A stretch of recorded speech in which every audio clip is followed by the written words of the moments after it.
The U.S. Supreme Court is now clearing the way for the Trump administration to begin dismantling the Department of Education. However, the idea of returning education to the states is not new, actually. It was a dream decades ago, and now with President Trump, it has come into fruition. You may recall former President Ronald Reagan talked about it in 1982.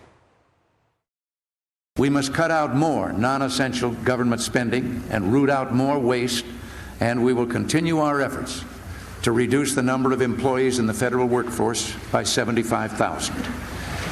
The budget plan I submit to you on February 8th will realize major savings by dismantling the Departments of Energy and Education and by eliminating ineffective subsidies for business. Again, now President Trump has been able to do what Reagan had first talked about and promised: make big changes to the department that he claims has been failing our students, I say, for decades. Here's what President Trump wrote on Truth Social. The federal government has been running our education system into the ground, but we are going to turn it all around by giving the power back to the people. America's students will be the best, brightest, and most highly educated anywhere in the world. The National Education Association claims Americans are unhappy about the U.S. Supreme Court ruling and put out this statement. Take a look. Do they speak for you? I don't know. Pay attention. America's educators and parents won't be silent as Donald Trump, with the support of the MAGA Supreme Court, strips our students, our families, our communities of protections and funding that Congress has mandated. But a recent Gallup poll says, no. Here are the facts.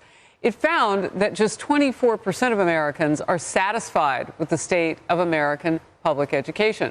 73% are not.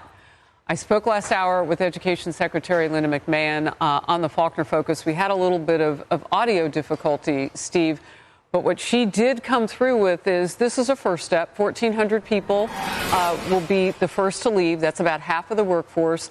And the whole point of this is to make sure that states get the support also that they need. And so they're going to kind of phase this in. The phase is big, though. If you take a swipe and you go 1,400, you're serious about getting this done, President Trump. Yes, and I think I'd like to go back to what he said in his post there about the power going back to the people. There's actually two dimensions of that.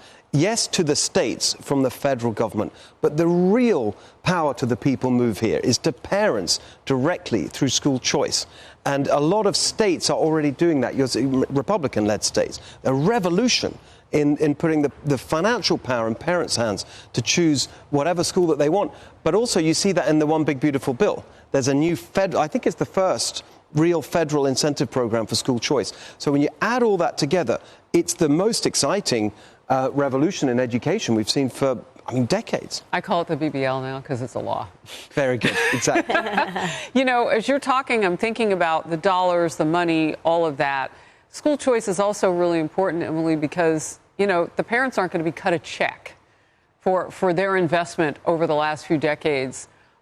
So they've got to get something now for that investment. And choice just feels like freedom feels like the right thing. And it also, what is so shocking is that that's not the norm, that parents had to go to the Supreme Court to be able to pluck their children out from some type of indoctrination that went against their moral and religious values. En masse, by the way, the group of plaintiffs represented a whole host of different religions, a whole host of different moral fibers, but the reality was they were united in wanting to have some control over what their children were exposed to. When you try to claw even $1 or an iota of power from a big wielding bureaucratic beast like the federal government under prior administrations, or like the teachers unions, or like the DOE in its prior form, there will be a fight. And what we are seeing in terms of what we covered yesterday, for example, the teachers union all of a sudden saying that it's saving democracy, but you have to raise $100,000 per candidate, dedicating all of their inertia and energy to somehow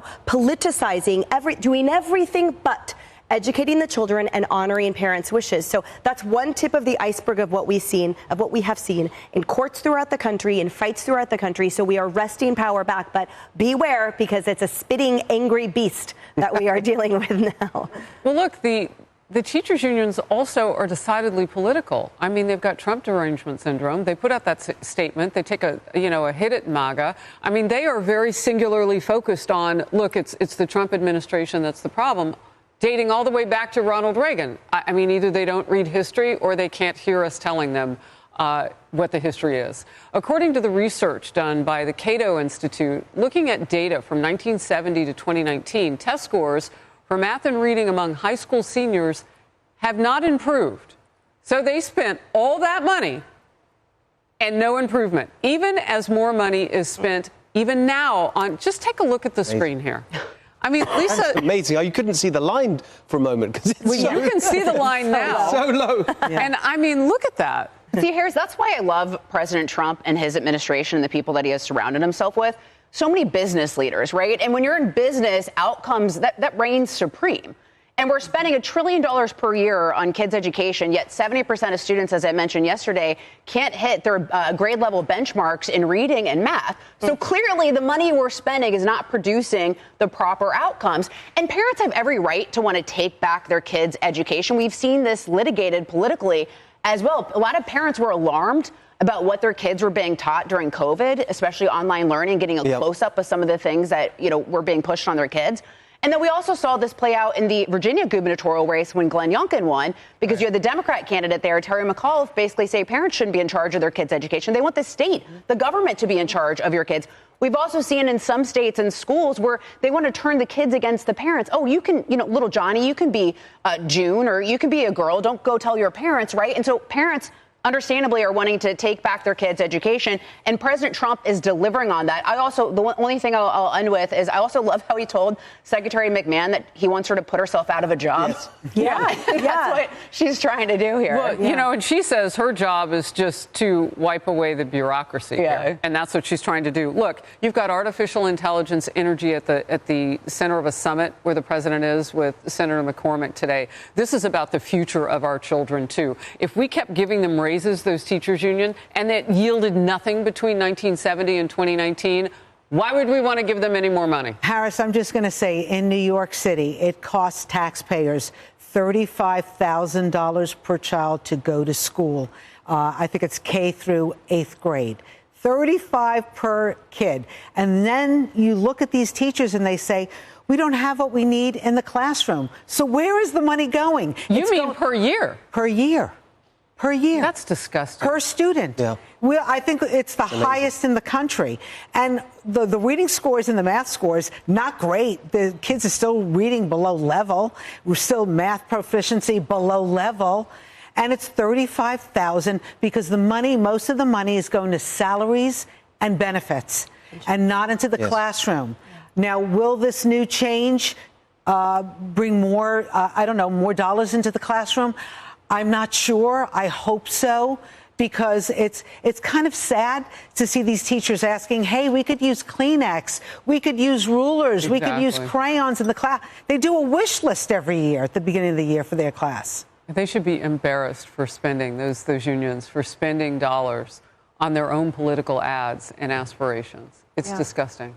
My friend J.O. here in the city, he's an incredible artist, and on his own time and on his own dime, he goes around to different public schools teaching art, bringing all of the crafts and supplies to the kids here. And it's an incredible program. I mean, he's inspiring kids right and left with his own dime. And yet there's a $35,000 per kid a year expenditure. That is, and they live in lack. That's unsustainable. Still. Such a mess. Yeah. It's unsustainable. The Trump administration scored a major victory in the Supreme Court Thursday as the justices, in a 5-4 order, cleared his administration to slash more than $783 million in National Institutes of Health research grants tied to diversity, equity and inclusion initiatives, LGBT issues, and other hot-button topics. The unsigned majority order said NIH may proceed with terminating existing grants, while leaving in place a partial block on issuing new directives. The move delivers a political win for Trump's broader push to roll back DEI programs across the federal government. The decision overturns rulings by lower courts that had blocked the cuts. In June, U.S. District Judge Angel Kelly of Massachusetts called the administration's actions arbitrary and capricious, and said NIH had failed to provide a reasoned explanation for cutting grants midstream. The First Circuit upheld her injunction in July, setting up Trump's emergency appeal to the Supreme Court. The Justice Department argued in its July 24th filing that leaving the injunction in place forces NIH to continue funding projects inconsistent with agency priorities, and warned the order intrudes on NIH's core discretion to decide how best to allocate limited research funds. Opponents framed the cuts as ideological. The American Public Health Association warned that halting these grants would devastate biomedical research across the country, disrupting clinical trials and delaying urgently needed discoveries, and said, "The administration has offered no scientific basis for these cancellations, only ideology." A coalition of Democrat-led states led by Massachusetts argued that patients should not be collateral damage in a political fight. News outlets stressed the stakes of Thursday's decision. The Associated Press described the ruling as the court letting Trump cut $783 million in research funding in an anti-DEI push. Reuters reported that the Supreme Court in a 5-4 order cleared the way for the Trump administration to cut diversity-related NIH grants, though it left in place part of the ruling blocking new restrictions. Research groups warned of the cuts' fallout. The Association of American Universities said the cuts risk chilling scientific inquiry by discouraging researchers from pursuing politically sensitive topics. Scientists cautioned the decision could derail progress on diseases such as cancer and Alzheimer's, even as the broader legal fight continues in the First Circuit and may return to the Supreme Court.